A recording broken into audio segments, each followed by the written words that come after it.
também nós, rodeados de tão grande nuvem de testemunhas, depois de eliminar tudo que nos impede de prosseguir e o pecado que nos assedia, corramos com perseverança a corrida que nos está proposta, fixando os olhos em Jesus, o autor e consumador da nossa fé, o qual, por causa da alegria que lhe estava proposta, suportou a cruz, não fazendo caso da vergonha que sofreu, e está sentado à direita do trono de Deus.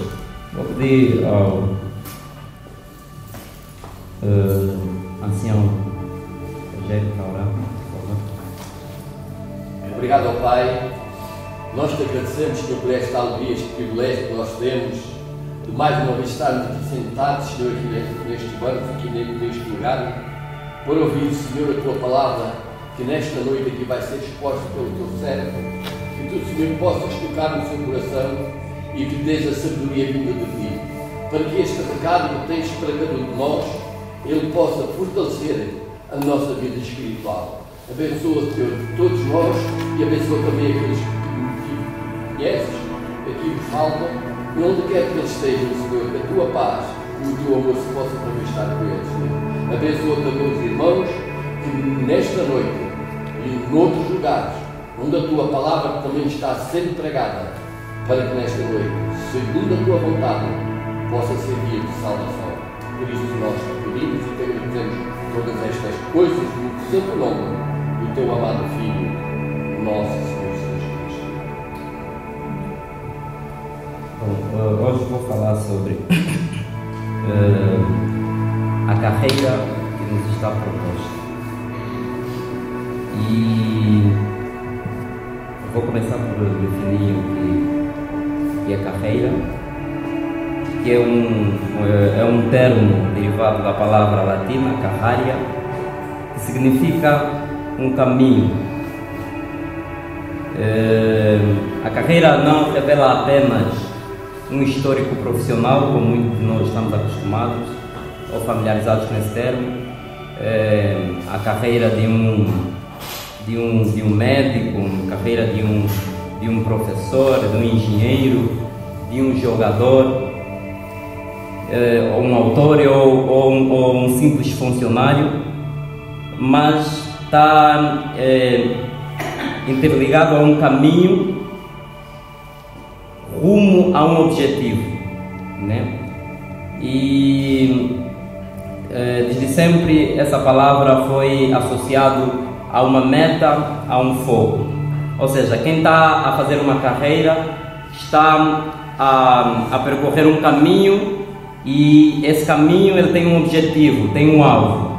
Não está apenas a andar por andar, mas está a andar fixando olhos em alguma coisa, esperando alcançar alguma coisa, e é sobre isso que eu quero falar nesta noite. Como nós vemos aqui no fim do verso 1, diz: corramos com perseverança a corrida que nos está proposta.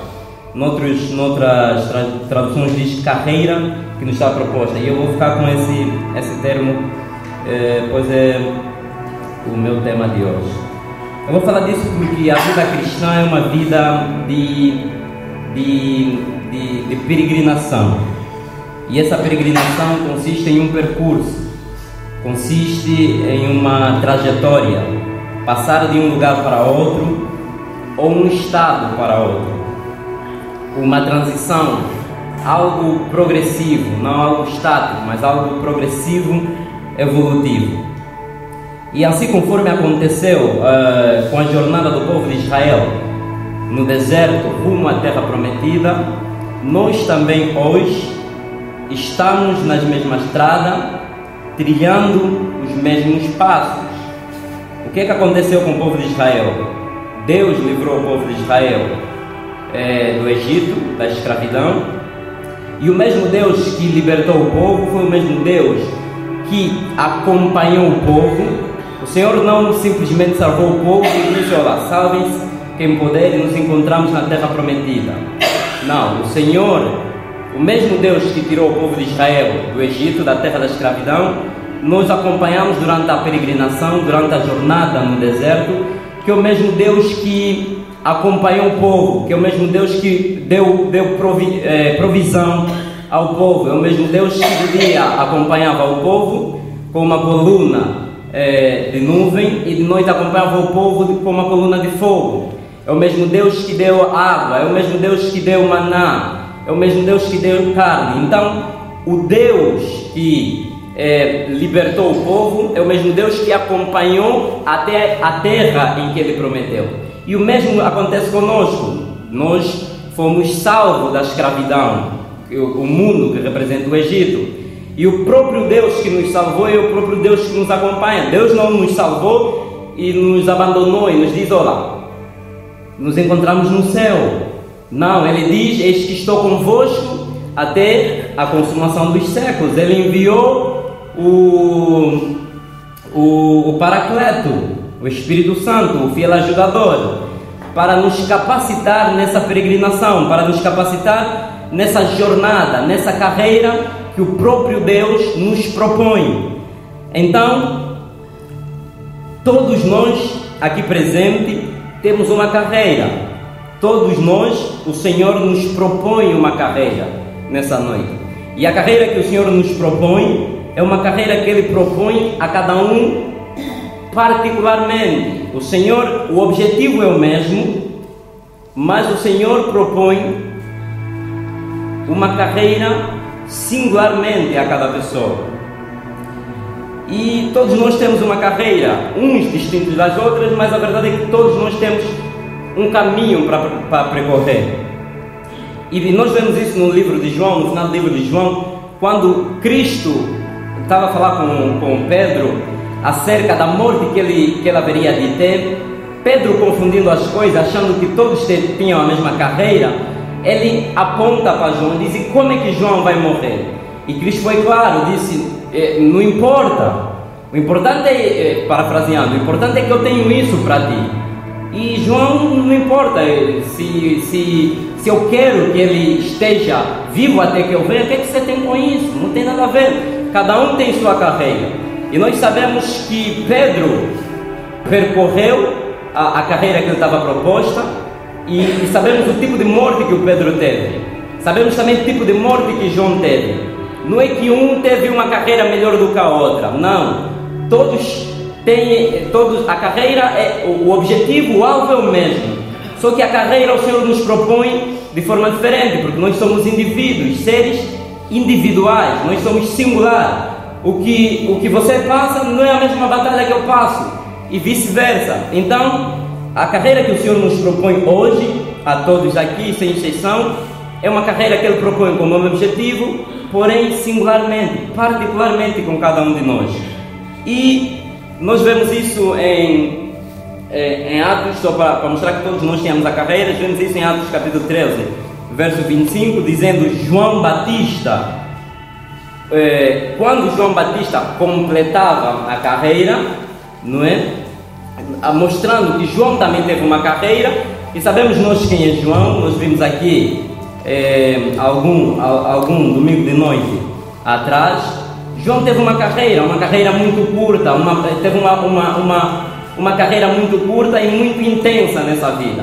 João era a voz que clama no deserto. A carreira de João era preparar o caminho daquele que viria, que era o Cristo. João viveu no deserto, alimentou-se de mel silvestre com gafanhoto, vestiu pele de camelo e morreu para muitos de uma forma trágica. Acabou morrendo decolado, né? A sua cabeça foi cortada e colocada numa bandeja.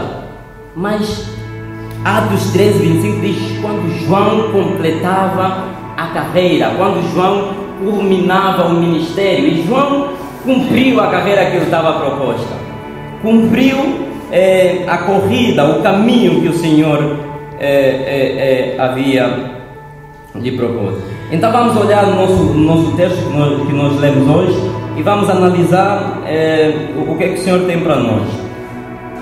Portanto, o versículo 1 diz: portanto, também nós, rodeados de tão grande nuvem de testemunha, e eu vou começar a desenvolver acerca disso. Então, o que o escritor de Hebreus faz aqui é, antes de nos alertar, antes de nos avisar que o Senhor nos propõe uma corrida, uma carreira, Ele vai nos digamos, introduzir, e Ele vai nos convidar primeiro, antes de mais nada, a olharmos para um grupo que ele diz aqui excessivamente, é uma grande nuvem de testemunha. Não são poucas pessoas, mas são muitas pessoas, e nós vamos estar a olhar para a gente saber quem são essa grande nuvem de testemunha. Bom, essa grande nuvem de testemunha é composta por pessoas de carne e osso. Primeiro é que nós devemos tirar a ideia de que essas pessoas não existiram, é uma miragem, ou foram superdotados, super-heróis. Não, essas pessoas foram pessoas de carne e osso, normal, como todos aqui nós somos. Essas pessoas estavam propensas a cometer os mesmos erros, os mesmos pecados que nós cometemos, estavam propensas aos mesmos erros, estavam inclinadas para as mesmas paixões que nós temos hoje. Nada os diferenciava de nós, são pessoas, homens e mulheres de carne e osso. E o escritor de Hebreus vai falar: vamos olhar para essas grandes nuvens de testemunha, que é composta por homens e mulheres, mas que a fidelidade dessas pessoas deve ser um constante encorajamento para nós. Nós devemos aprender, tirar algumas ilações olhando para essas pessoas, porque há pessoas, há crentes, há cristãos que acham que nós estamos sozinhos, que ele é a única pessoa que tem esse problema, que ele é o maior coitado do mundo e que só ele passa aquilo e que todo mundo deveria se compadecer dele. E nós somos tendenciosos a pensar assim, que devem entender, porque ninguém passa o que eu passo, ou ninguém passou o que eu passo. Da outra vez eu já disse, nós entendemos melhor as pessoas quando nos colocamos no lugar das pessoas. Então essa grande nuvem de testemunha está aqui para nos alertar, para nos confortar de que nós não caminhamos sozinhos nesse mundo, de que nós não lutamos sozinhos nesse mundo. A nossa luta não é nossa, é luta do Deus de Israel. A nossa peleja não é nossa, a nossa peleja é peleja do grande eu sou. E essas pessoas estão aqui para nos mostrar que nós não somos os primeiros a passar por aquilo que nós passamos. Nós não somos os primeiros a lutar as lutas que nós lutamos, a enfrentar os problemas que nós enfrentamos. Outros já passaram mesmo, outros já suportaram mesmo,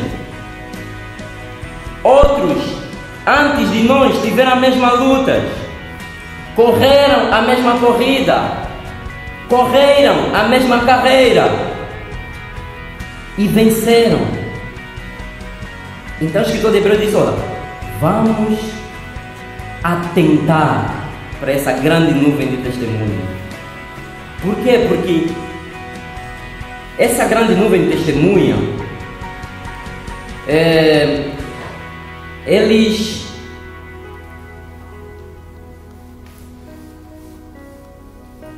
devem nos impulsionar. O testemunho deles foi registrado para que nós possamos olhar para eles e nos motivar a fazer o mesmo que eles fizeram, a correr a carreira que nos está proposta e vencer, porque todos eles venceram. Então, quem são essas pessoas? Hebreus 11:33 nos diz dessas pessoas.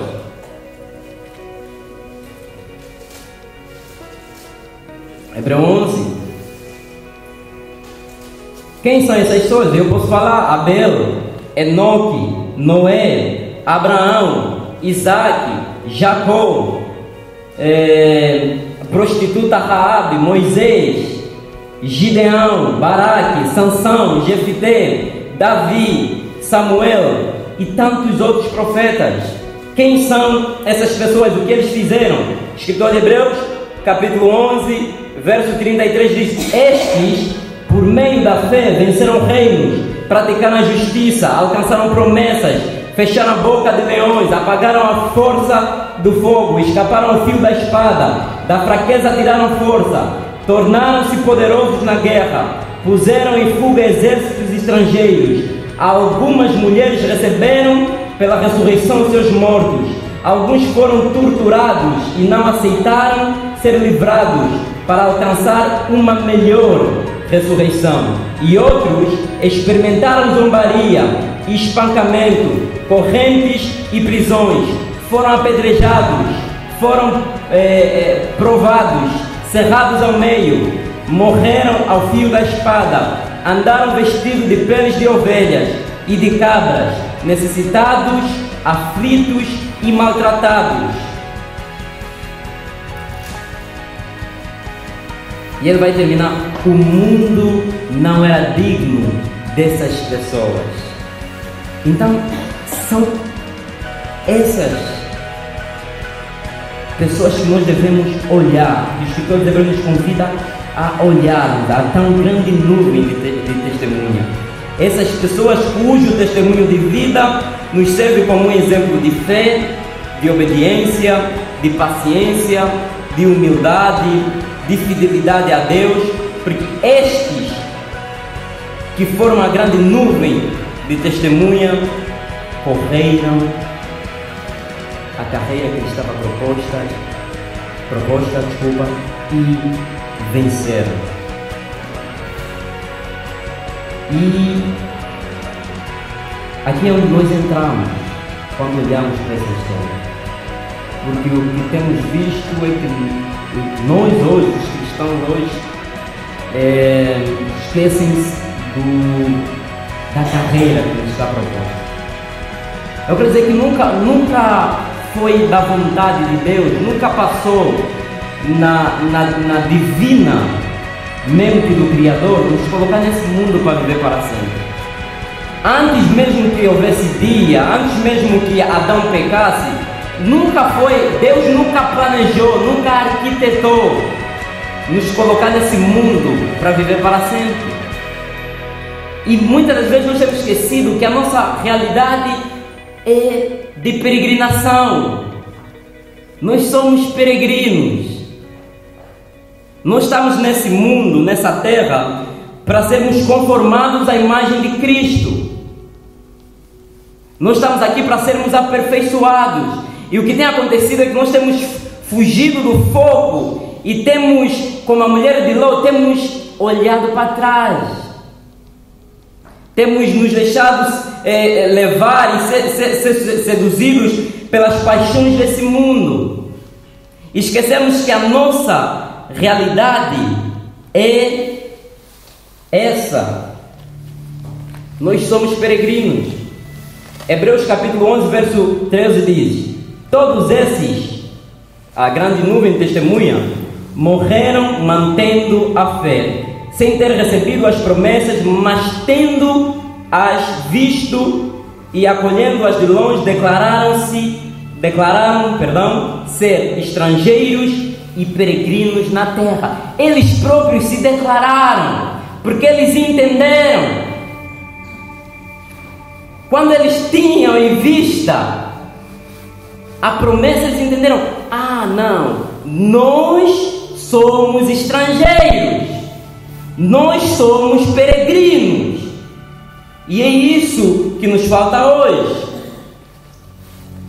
1 Crônica, capítulo 29, 15 diz: porque somos estrangeiros diante de ti e peregrinos como todos os nossos pais. Como a sombra são os nossos dias sobre a terra, e sem ti não há esperança. A nossa vida é breve, é passageira aqui na terra. E quando nós entendemos isso, Então nós vamos correr, nós vamos correr a carreira que nos está proposta. Quando nós entendermos isso, nós não vamos nos acomodar a este mundo, a este sistema.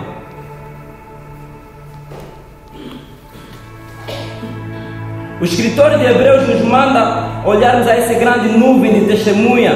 E eu quero ir não tão longe,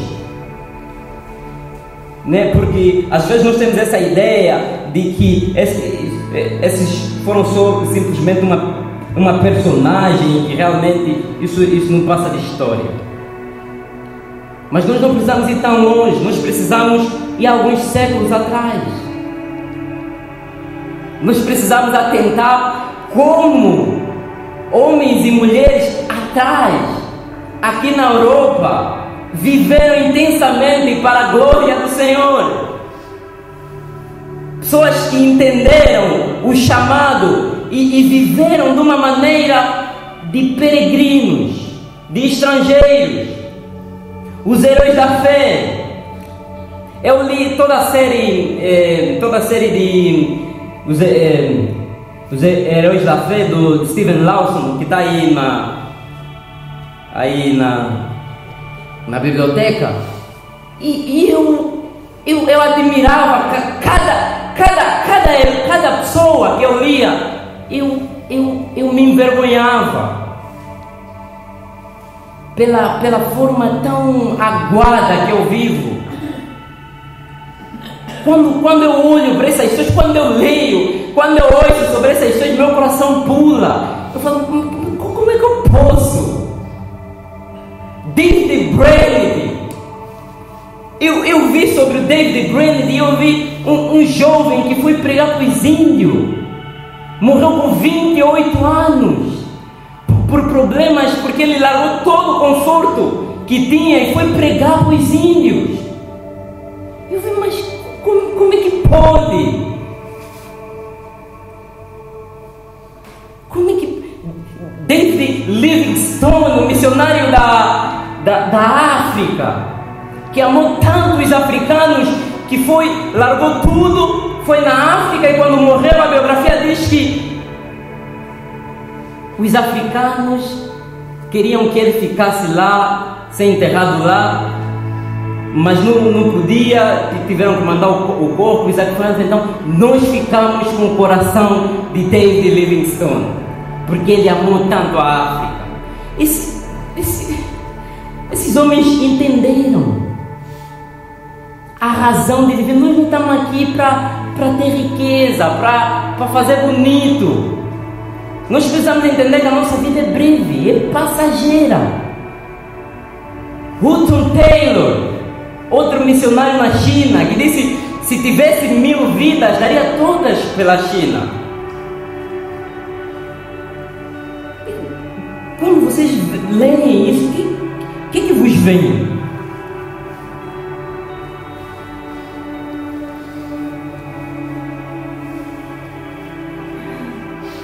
Eu fui passar passagem de ano na casa do pastor e sem querer o pastor, não sei se sem querer, eu é que sem querer cheguei na sala e encontrei, estava assistindo o documentário do Keith Green.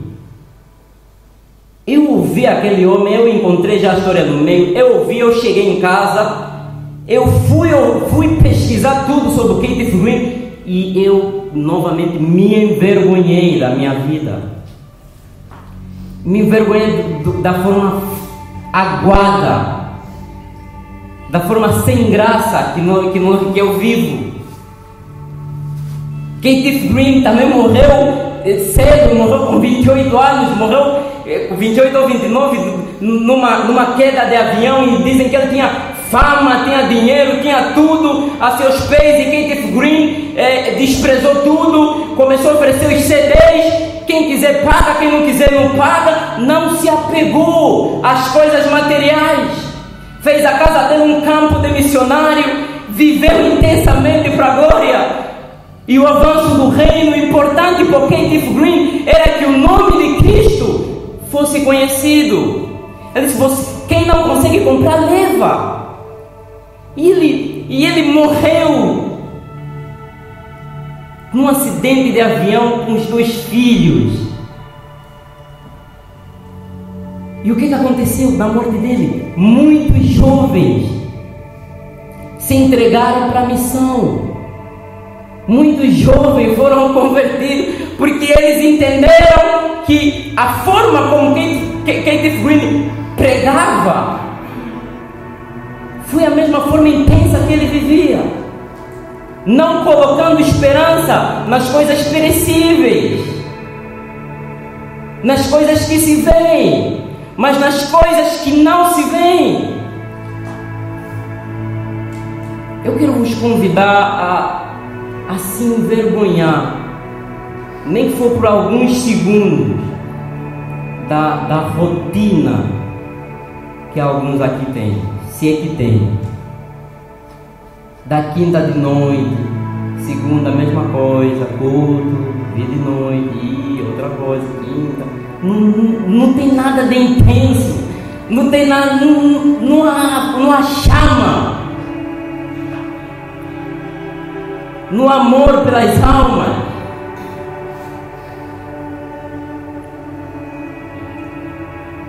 Queremos nos acomodar a este mundo. Paulo a Romanos vai falar: rogo-vos pela compaixão de Deus que não vos amoldeis a este mundo, não vos acomodeis a este mundo, mas transformai-vos pela renovação da vossa mente, do vosso entendimento. Transformai-vos, não vos acomodeis a essas culturas mundanas. Nós brevemente vamos passar.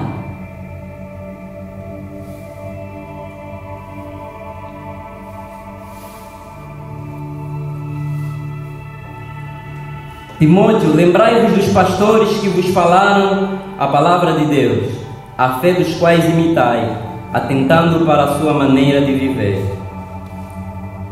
Paulo falando a Timóteo. Então, olhamos para essa nuvem de testemunha que nós devemos imitar, devemos buscar inspiração neles. Paulo diz: sede meus imitadores, como eu sou de Cristo. Paulo buscava inspiração em Cristo. E o que é bom deve ser imitado. O que é bom deve ser imitado. Deve se modelar o que é bom. Bom, continuando. Portanto, também nós, rodeados de tão grande nuvem de testemunha, depois de eliminar tudo o que nos impede de prosseguir e o pecado que nos assedia. Esse é outro ponto que o escritor de Hebreus diz: depois de olharmos a grande nuvem de testemunha e aprendermos as lições com eles, a maneira conforme eles viveram, pois o mundo não era digno dessas pessoas, eles andaram vagando por desertos e montes, por cavernas e buracos da terra, como diz Hebreus 11:38. Agora, o escritor diz: já olhamos para a grande nuvem de testemunha, já nos inspiramos, já vimos a maneira deles, conforme eles viviam, conforme eles viveram. Agora, depois de eliminar tudo que nos impede de prosseguir e o pecado que nos assedia, lembrando que há uma carreira que nos está proposta. Então, para essa carreira, nós vamos fazer uma modelagem, vamos imitar quem faz bem, e agora vamos eliminar aquilo que nos impede de prosseguir a carreira. Porque uma carreira, todos nós sabemos que toda e qualquer carreira há momentos altos, há momentos baixos. Uma carreira é sempre marcada por altos e baixos.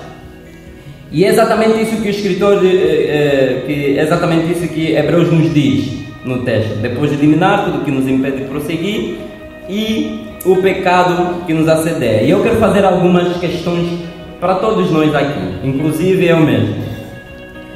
Eu quero perguntar o seguinte: será que nós, depois do que lemos,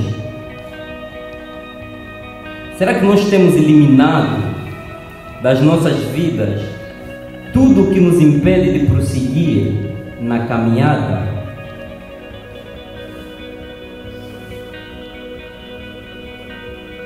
Será que nós temos eliminado tudo aquilo que nos atrapalha de percorrer a carreira que nos está proposta?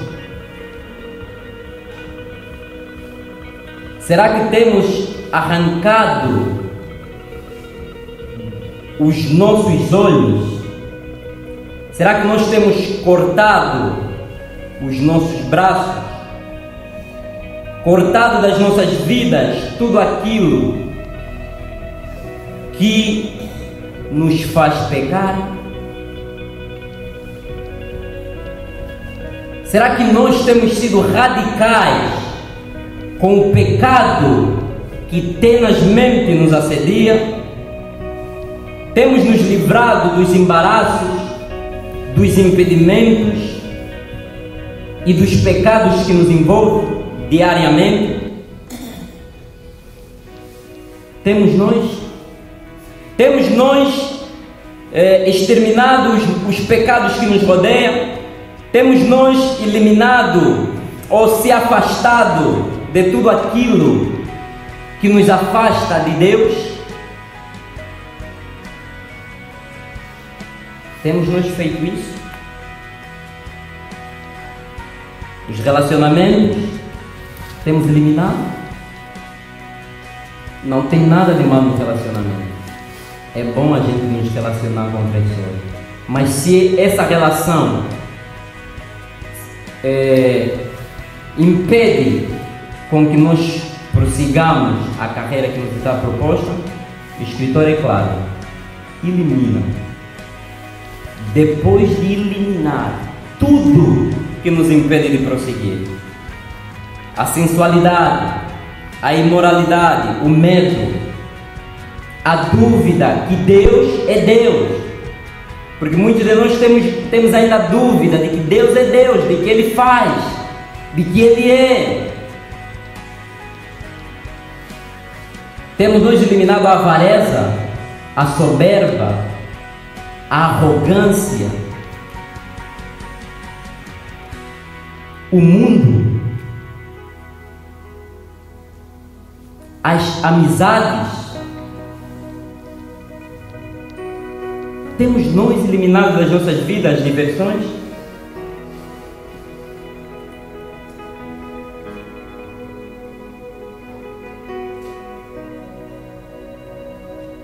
Não tem nada de errado com ter amizade e se divertir. Volto a dizer, é muito bom.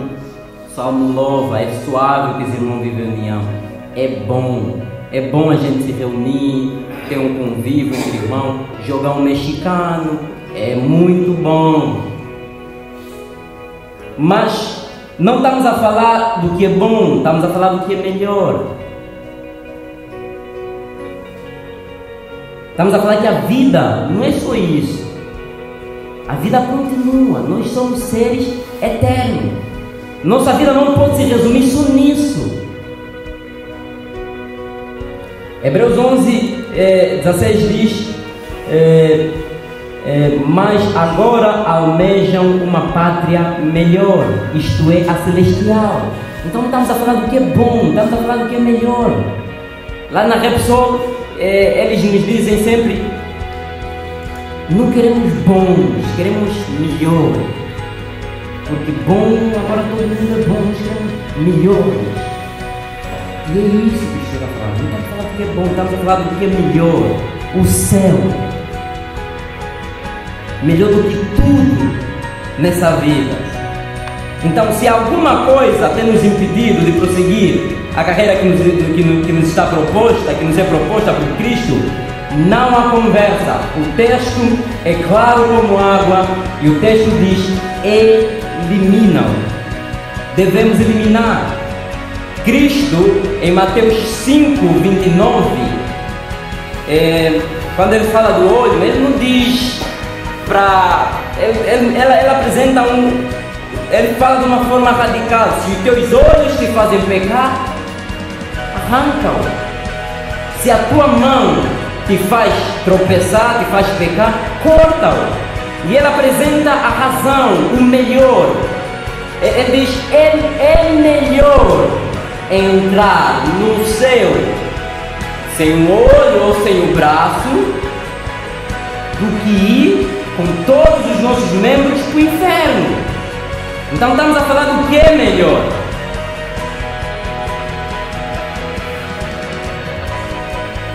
E sabemos que isso não é literal. Cristo não está mandando arrancar os nossos olhos literalmente. Sabemos que isso é figurativo. Cristo está fazendo uma alegoria, está a mostrar que nós não devemos ser coniventes com o pecado ou com aquilo que nos impede de prosseguir. Paulo a Timóteo vai falar: mas tu, ó homem de Deus, foge dessas coisas e segue a justiça, a piedade, a fé, o amor, a paciência e a mansidão. Paulo também, no que conversa, Paulo diz: Timóteo, tu, ele faz questão de falar, ó homem de Deus. E é engraçado porque lá em Angola, não sei se aqui fala, em Angola diz homem, não faz duas coisas, homem não chora e homem não foge. Paulo está a falar: não, Timóteo, você é homem de Deus, por isso foge das paixões, foge daquilo que te impede de prosseguir. E nós olhamos isso, nós vemos isso quando olhamos para a vida de José. José, quando fugiu da mulher de Potifar. Por quê? Porque José viu na mulher de Potifar um impedimento para prosseguir. Por quê? Porque ele tinha um sonho, uma carreira para prosseguir. Amados, peço-vos como a peregrinos e forasteiros que vos abstenhais das concupiscências carnais que combatem contra a alma. Devemos eliminar, devemos nos abster das concupiscências carnais. Por quê? Porque se vivermos segundo a carne, morreremos. Mas se pelo Espírito mortificarmos as obras do corpo, viveremos. Mortifiquemos, pois, os nossos membros que estão sobre as terras: a fornicação, a impureza, a afeição, a desonra, a vil concupiscência e a avareza, que é idolatria. Então, nós devemos eliminar tudo aquilo que nos impede de prosseguir. Por quê? Porque nós somos peregrinos, nós somos estrangeiros. E é engraçado porque eu nunca havia entendido antes, quando a palavra do Senhor dizia: vós sois estrangeiros. Quando eu estava em Angola, eu perguntava: mas o que isso quer dizer? Ok, é estrangeiro. Tenho um dicionário, consulto, mas o que isso realmente quer dizer? Como é que eu devo ser sendo estrangeiro? E eu agora, o Senhor me fez entender isso quando eu vim para aqui. Por quê? Porque eu aqui sou estrangeiro. E eu agora começo a entender o que o Senhor queria dizer. Por quê? Porque eu sendo estrangeiro aqui, eu tenho uma coisa em mente: um dia eu vou voltar. Não importa quando, 10 anos, 20 anos, 30 anos, eu um dia vou voltar para a minha pátria, para a minha casa. E eu não quero que vocês entendam, não quero que vocês atentam para o que eu estou a dizer, mas imaginem espiritualmente o que eu estou a dizer. Eu estou aqui em Portugal, estou a estudar e agora estou a fazer uma formação, mas e se o Senhor quiser, vou ficar aqui, mas eu um dia vou voltar para a minha casa. Então, como é que eu devo viver aqui? Eu ainda como estudante, como é que eu vivia?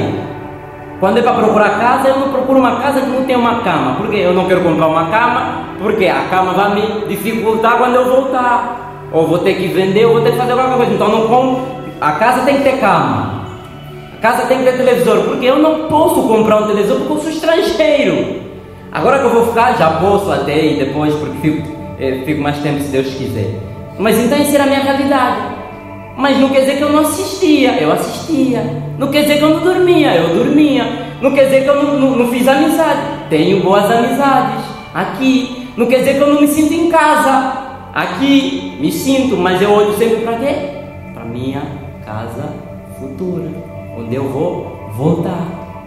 Então eu vivo como estrangeiro aqui, porque eu sei qualquer hora e qualquer momento pode haver alguns problemas entre o governo e falarem que não querem mais aqui estrangeiro, não querem mais angolano. Eu tenho que ir. E agora como é que fica se eu me apeguei tanto aqui?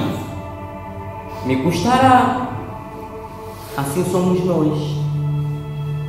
Nós não podemos nos apegar nas coisas terrenas, nas coisas passageiras. Cedo ou tarde nós vamos voltar para a nossa pátria, a terra prometida. Uns vão mais cedo, segundo a vontade do Eterno, o Senhor os chama. Outros vão mais tarde, mas todos vão. Todos vão. E nós não podemos colocar impedimentos na nossa viagem. Eu em 2014, alguns meses depois que eu vim, tive que voltar para ir tratar alguns documentos. E eu cheguei no aeroporto, lá no aeroporto tem lojas, comprei um creme. E eu não sabia, afinal tinha algumas especificações que você não pode levar. E o creme tipo era de 100 ml, qualquer coisa assim, e tinha que ser abaixo disso. O Ângelo estava na cabeça, acho que ele sabe do que eu estou a falar, acho que ele passou por mesmo. Então, eu vou na minha inocência, e eu já tinha embarcado a mala, eu estava a trazer outra mala aqui e pus o creme. E me fizeram o que eles fazem, e depois viram o creme e falaram, olha, isso vai ficar. Eu falei, por quê? Falaram, nós temos aqui uma especificação e não pode ir acima disso. Falei, mas eu não sabia. Ora, não podemos fazer nada. E eu tinha acabado de comprar aquele creme. O creme tipo era 10, 15 euros, não sei. E eu fiquei, mas eu acabei de comprar, por favor, faz esse favor. Eu estava a tentar conversar com a senhora para ver se me deixasse passar. E ela disse, olha, o teu voo vai sair. Ou você encosta aí do lado para a gente conversar e perdes a viagem, ou vais. Falei, calma aí, a viagem custou 1000 e tal euros. E o creme 10, 15, e o creme vai me impedir a minha viagem? Não. Falei, fica à vontade, senhora, fica à vontade com o creme, viu? Adeus. Eu fui. Por quê? Eu eliminei, eu tirei aquilo que me impedia de viajar, de prosseguir. Exatamente nós devemos tirar, é isso que o escritor está a falar. Devemos eliminar tudo que nos impede de prosseguir a carreira que nos está proposta. É exatamente isso que o verso 1 está a nos dizer. E ainda no verso 1, depois de tudo isso, agora o escritor nos diz: corramos com perseverança a corrida que nos está proposta. E é esse o nosso tema. E se nós olharmos bem, ele diz: corramos com perseverança. A palavra perseverança, ela, a maioria das vezes, ela quer dizer uma coisa. O quê? Não? Muito obrigado. Quer dizer uma coisa, não desistir. Quer dizer dificuldade. Há uma dificuldade. E Paulo, em 2 Timóteo, capítulo 4, versos 6 e 8, ele diz: combati o bom combate. Ele presta a morrer. Ele diz: combati o bom combate. Terminei a carreira. Guardei a fé. Não tem nada mais lindo que um soldado de Cristo, depois de terminar a carreira, ter o privilégio de falar tal coisa. Eu combati o bom combate. Eu terminei a carreira. Eu terminei a carreira. E nós podemos ir lá, 4, verso 6, 7, diz: combati, só 7, combati o bom combate, terminei a carreira, guardei a fé. E ele, conforme ele estava confiante, desde agora a coroa da justiça me está reservada, a qual o Senhor justo juiz me dará naquele dia, e não somente a mim, mas todos os que amarem a sua vida, mas todos que completarem a carreira. E os escritores devemos correr a corrida que nos está proposta, mas com perseverança. E eu disse que perseverança tem a ver com dificuldade. Nós vemos isso, aprendemos isso com o pastor quando estávamos aqui a estudar o livro de Apocalipse. Apocalipse capítulo 13, verso 10 diz: se alguém levar para o cativeiro irá. Se alguém matar a espada, é necessário que seja morto a espada. Aqui estão a perseverança e a fé dos santos. Então, quando o escritor nos coloca a palavra perseverança, nós já sabemos que tem cativeiro, tem espada, tem espinho no caminho. E nós vamos ter que nos esforçar, nós vamos ter que ser persistente. E quem leu o livro O Peregrino, de John Bunyan, sabe disso mesmo, né? O peregrino, uma jornada, e nós vemos que durante a peregrinação ele encontrou várias dificuldades, mas ele teve que correr com perseverança, ele teve que resistir. Ele encontrou pessoas que representavam dificuldade, encontrou caminhos, atalhos, que representavam também dificuldade, encontrou vários obstáculos, e no fim um lago, né? O rio. Então tudo isso tudo isso mostra a perseverança que nós devemos ter, porque a vida cristã é vista também como uma corrida, não é? Que o importante não é chegar primeiro, né? O importante é chegar e bem, não primeiro, mas é chegar. Então nessa corrida não se requer velocidade, requer-se resistência, requer-se persistência, requer-se paciência. E temos que nos esforçar, porque há pessoas que parecem que não querem ser cristãos. Eles não apresentam nenhuma motivação, nenhum esforço, não fazem nada.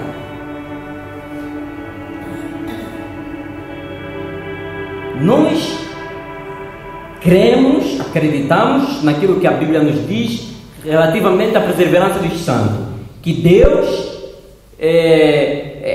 que começou a boa obra em nós vai completar até o fim. Nós cremos que o Senhor é fiel e tem todo o poder para garantir o nosso depósito até aquele dia. Mas, ao mesmo tempo, a palavra do Senhor nos diz para nos esforçarmos. E você me diz: como é que funciona isso? Eu não sei, eu não faço ideia, mas eu sei que são duas verdades da palavra do Senhor. Nós não devemos estar apenas de braços cruzados e deixar que as coisas andem, mas nós estamos cientes de que sem Cristo nada podemos fazer. E Spurgeon vai falar que a soberania de Deus, que é na perseverança dos santos, e a responsabilidade humana, ele vai falar, são velhos amigos e andam de mãos dadas, mãos juntas. E o que muitos de nós temos feito é separar essas mãos, porque a gente não fizemos nada, não nos esforçamos. A palavra do Senhor diz que nós devemos operar a nossa salvação. A salvação é uma graça que nos foi dada, mas nós devemos operar com a fé no Senhor. E essa operação implica um esforço.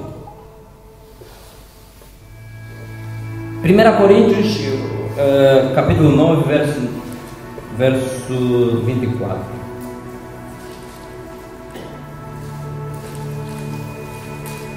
1 Coríntios, verso 9, 24. Diz assim a palavra do Senhor: não sabeis que entre todos os que correm no estádio, na verdade, somente um recebe o prêmio? Correi de tal maneira que o alcanceis. E todo atleta exerce domínio próprio em todas as coisas.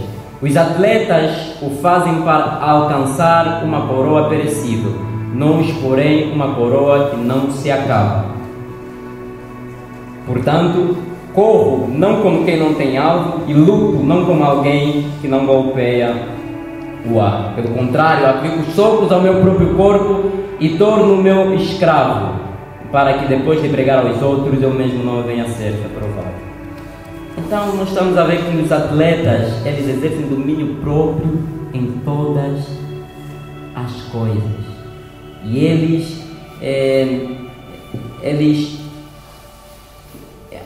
e Paulo está a dizer que ele aplicava socos no seu próprio corpo, né? Mostrando isso que nós mesmos devemos também nos combater. Nós devemos nos esforçar. Os atletas dos Jogos Olímpicos, eles abrem mão do final de semana deles, abrem mão daquilo que eles gostam. Os jogadores de futebol, nós sabemos que no Natal, na passagem de ano, nós estamos com a nossa família, eles não estão a jogar. Por quê? Paulo diz: fazem para alcançar uma coroa perecível. E você vê o esforço deles. Eu vi, não sei aonde, já não me lembro, que Cristiano Ronaldo, ele, depois de todos os jogos, tomava um banho com água muito gelada em meia madrugada, por causa dos ossos, para não contrair e apanhar lesão. Por quê? Ele estava de olho no prêmio. Ele quer estar sempre bom para jogar, para ser o melhor do mundo, para alcançar algo perecível. E nós, porém, uma coroa que não se acaba. O que temos feito? Sabemos que Cristiano Ronaldo só é Cristiano Ronaldo, como o nosso pastor diz, e bem porque Deus permite. Isso é verdade.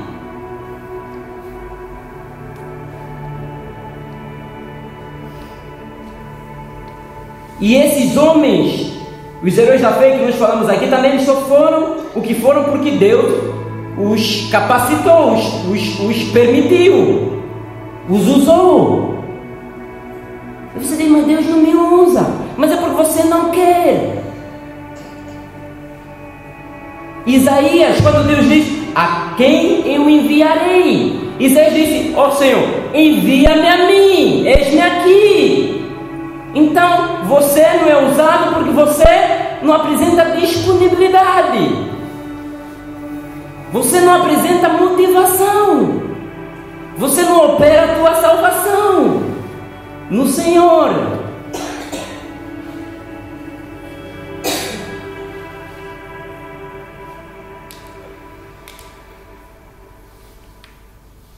Paulo também, em 2 Timóteo, capítulo 2, ele vai falar que um soldado em serviço não se põe com os assuntos da vida civil. Alguém na guerra vai chegar no sargento: posso fazer uma chamada, por favor? Vou ligar só para saber como é que a minha mulher está, meu filho está. Não, eles estão na guerra. Assim somos nós. E a vida civil aqui, para nós, significa mundo. Nós não devemos nos envolver com a vida civil. Por quê? Porque nós somos soldados de Cristo e estamos na batalha.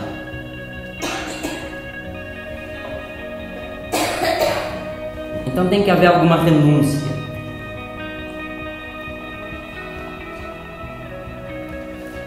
Romanos 13, capítulo 13, verso 11 e 14 diz: a nossa salvação está mais perto agora do que no início, quando cremos, mostrando que há essa evolução. A árvore tem que dar fruto, temos que ser frutíferos. E nós olhamos isso e sabemos que na peregrinação, na carreira que nos está proposta, muitos ficaram para trás. muitos ficaram pelo caminho, assim como na jornada do povo de Israel ao deserto, muitos ficaram no deserto, muitos morreram, muitos ficaram para trás, muitos desistiram daquilo que o Senhor prometeu. E hoje também olhamos para nós e passamos e contemplamos a mesma história.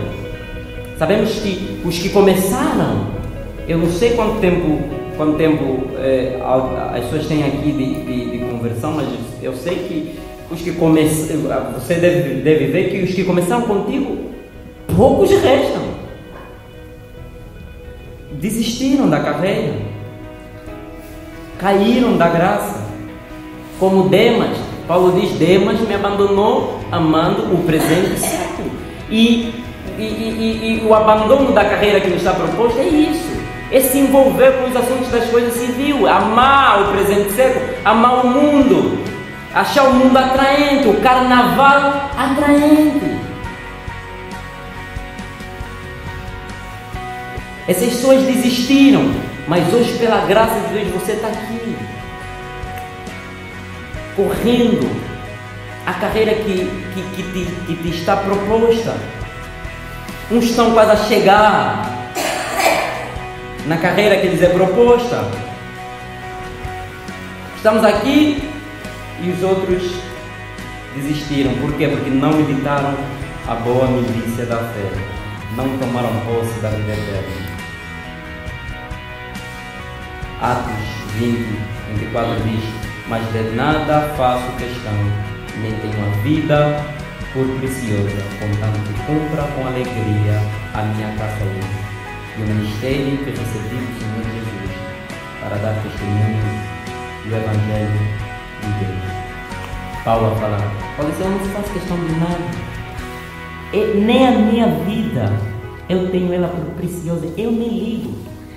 Eu ligo uma coisa, contando que eu cumpra, e agora já ligo, porque com alegria a minha carreira e o ministério que recebi do Senhor Jesus Cristo, para o testemunho do Evangelho da graça de Deus. Esse deve ser o sentimento que deve nos envolver.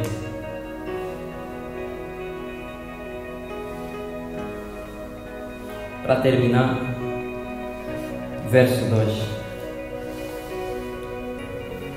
Terminar rápido. Verso 2 do nosso capítulo 12. Fixando os olhos em Jesus. Spurgeon diz que um sermão nunca é sermão sem que ele termine com Cristo. E isso o escritor dos Hebreus também nos mostra. Ele começou a nos mostrar um determinado grupo de pessoas que nós devemos buscar o exemplo. Depois nos convidou a eliminarmos aquilo que nos impede de prosseguir o pecado, a corrida, a carreira que nos está proposta. Depois disse que devemos correr com perseverança essa mesma carreira, essa mesma corrida que o Senhor nos propõe. E depois Ele manda olharmos para o autor e consumador da nossa fé, fixando os olhos em Jesus, o autor e consumador da fé, o qual, por causa da alegria que lhe estava proposta, suportou a cruz, não fazendo caso de vergonha que sofreu, e está sentado à direita do trono de Deus. Quando eu comecei aqui, eu defini a carreira que era um caminho com um objetivo, tem que ter um foco, uma meta. E aqui nós culminamos, nós aqui terminamos olhando para o foco, a meta, o nosso objetivo. Cristo. Moisés, ele, aqui atrás, no Hebreus 11, capítulo 25, diz que Moisés, ele tinha em vista essa recompensa.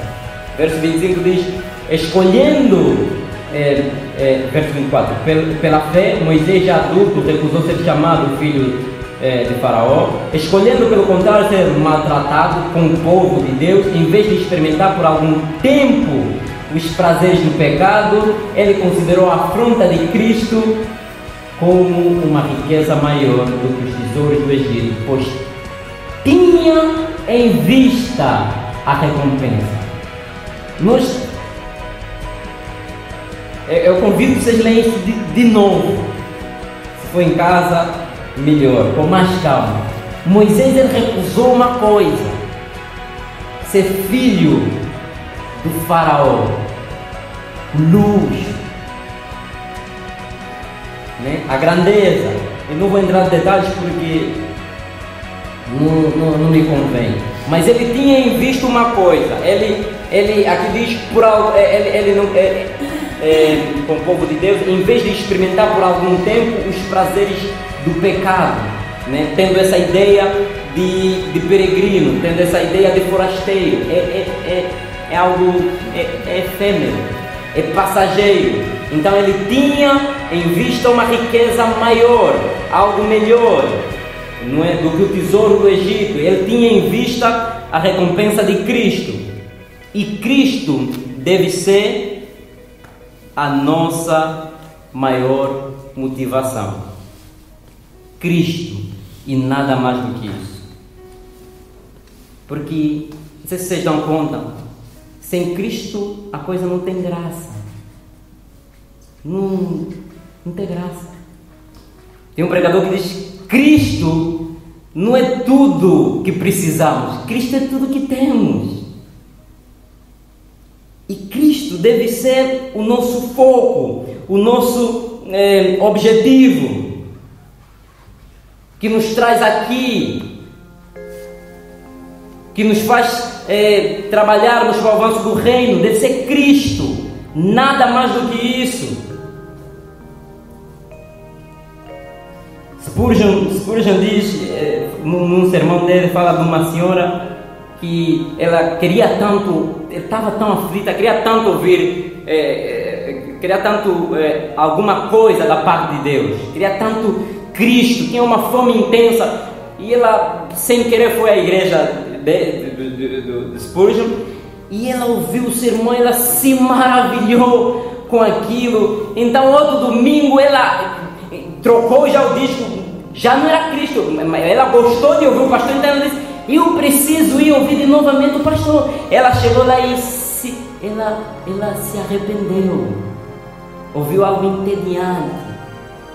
E quando terminou, ela foi ter com o pastor: pastor, eu gostei tanto do sermão passado, mas agora o pastor não... O pastor disse: por quê? Não, mas mas o que te trouxe quando você veio? Eu estava assim, queria ouvir Cristo. A senhora veio para ouvir Cristo? Sim. A senhora encontrou. E agora? A senhora veio o quê? Não, eu gostei, eu ouvi o pastor, então vim para ouvir o pastor. Ouviu para ouvir o pastor. A senhora me ouviu, eu sou assim, entediante. Sem Cristo as coisas não têm graça. Somos miseráveis sem Cristo. E esse deve ser o nosso foco, deve ser o nosso objetivo. Há um pai, há um senhor que saía da casa e o trabalho, fazia um percurso assim, uma trajetória um pouco longa, e ele, para precaução de acidente, decidiu colocar a fotografia do filho e da esposa aí onde conta os quilômetros. E sempre que ele vinha, acelerava, quando olhava, quando dava para ver quando ele está acelerando, via o filho e a esposa, então aí ele reduzia. E há alguns carros que já são assim, só que não é com fotografia, é por sensor. A pessoa, quando está acelerando muito, há um determinado limite que o depósito fecha, não dá gasolina no motor e reduz a velocidade. E vocês perguntam: mas por que tem que pôr uma fotografia? Por que os fabricantes de carro têm que fazer isso? Mas a pessoa não basta mentalizar isso. Não, é que nós somos seres esquecidos. Nós nos esquecemos todos os dias do Evangelho. O Evangelho que nos é pregado, todos os dias nós esquecemos. Por isso é que existe igreja. É para nós... Há pessoas aqui que não necessitam ouvir mais do Hebreus 12, já ouviram, mas por que estão a ouvir? Esqueceram. Nós devemos ser relembrados todos os dias, sempre que possível, acerca do Evangelho, acerca do céu, acerca de Cristo, porque nós somos seres esquecidos. Então nós devemos ter sempre em mente, devemos ser como Jonathan Edwards. Edwards diz: "Oh God, put in my eyes the eternity." Põe na minha mente, põe nos meus olhos a eternidade. Porque Jonathan Edwards orou desse jeito, porque ele sabia, para não se deixar levar para a direita nem para a esquerda, nós devemos olhar. Cristo deve cravar a eternidade nos nossos olhos. Nós devemos dormir a sonhar com a eternidade. Isso deve ser a nossa motivação.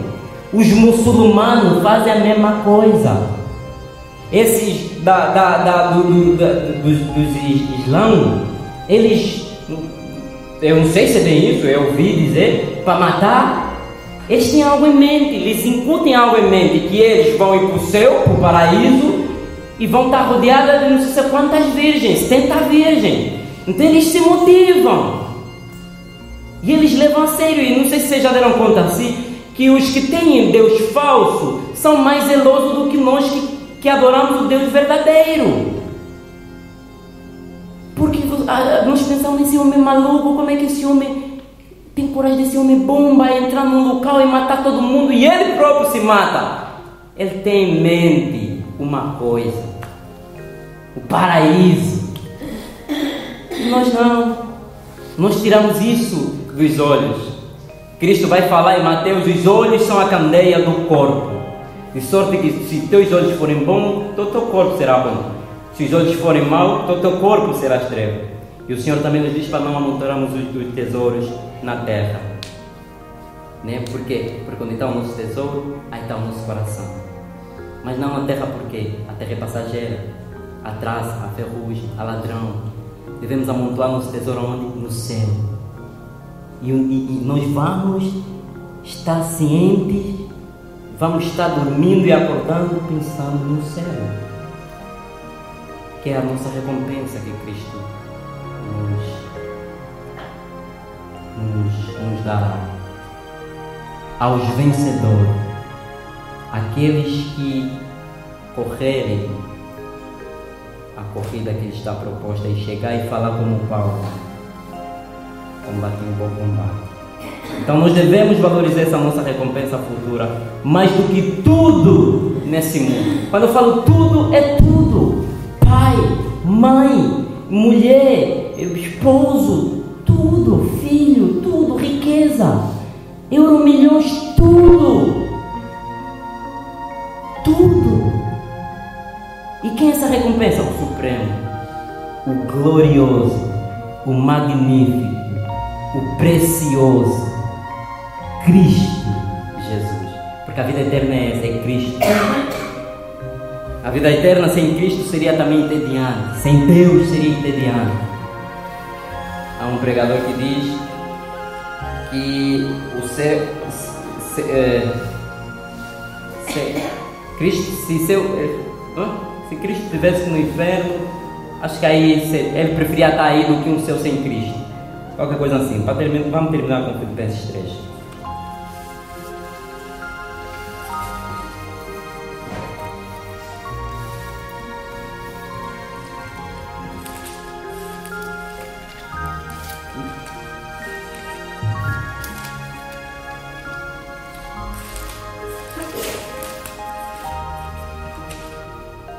Filipenses 3, verso 7. Mas o que para mim era lucro, passei a considerar perda por amor de Cristo. Sim, de fato também considero todas as coisas como perda, comparadas com a superioridade do conhecimento de Cristo Jesus, meu Senhor, pelo qual perdi todas as coisas. Eu as considero como esterco, para que possa ganhar Cristo e ser achado nele, não tendo por minha a justiça que procede da lei, mas sim a que procede da fé em Cristo, a saber, a justiça que vem de Deus pela fé, para conhecer Cristo e o poder da sua ressurreição e a participação nos seus sofrimentos, identificando-me com ele na sua morte, para ver se de algum modo consigo chegar à ressurreição dos mortos. Não que eu já tenha alcançado ou que seja perfeito, mas vou prosseguindo, procurando alcançar aquilo para que também fui alcançado por Cristo Jesus.